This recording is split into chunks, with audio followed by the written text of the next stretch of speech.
I was there, an eyewitness account of a Jim Reeves concert. By Charlotte May Harper. Published, 1961. Introduction.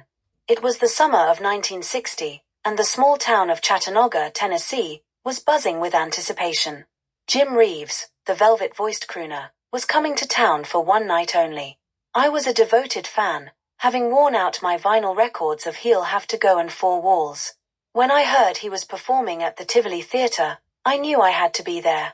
Little did I know that night would be etched in my memory forever. The build-up. The Tivoli Theatre was a perfect venue for Jim Reeves. It was intimate, with its plush red seats and golden trimmings, creating an atmosphere of warmth and elegance. Tickets sold out almost instantly, and I was fortunate enough to secure a spot in the 6th row. The air was electric that evening. Women in their Sunday best, men in sharp suits, and teenagers clutching autograph books filled the theater. The hum of excitement grew louder as the curtain time approached. A hush fell over the crowd when the house lights dimmed. The concert begins. Jim Reeves walked onto the stage in a tailored suit, his signature charm radiating through the room. The applause was thunderous, but he raised a hand, and the crowd instantly quieted.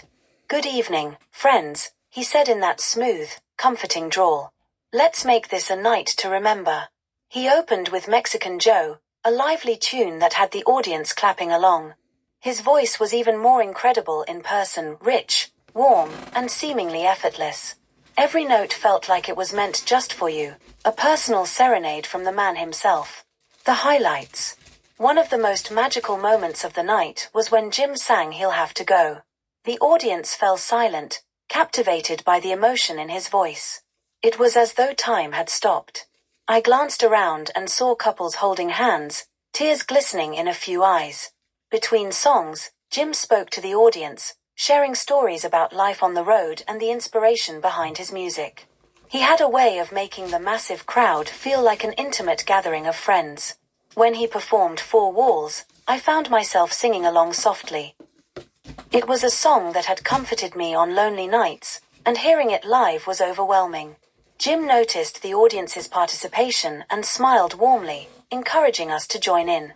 The energy shifted when he sang Adios Amigo, his voice carrying a bittersweet longing that sent shivers down my spine.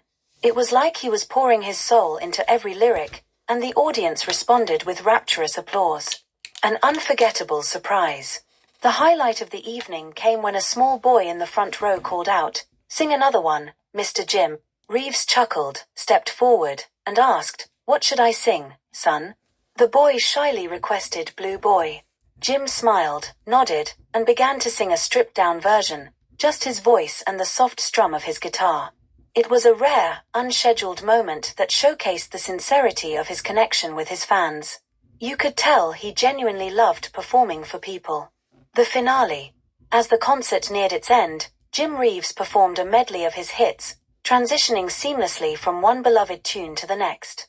He closed with Am I Losing You, leaving the audience on a tender, emotional note. When he took his final bow, the crowd erupted into applause, a standing ovation that seemed to last forever.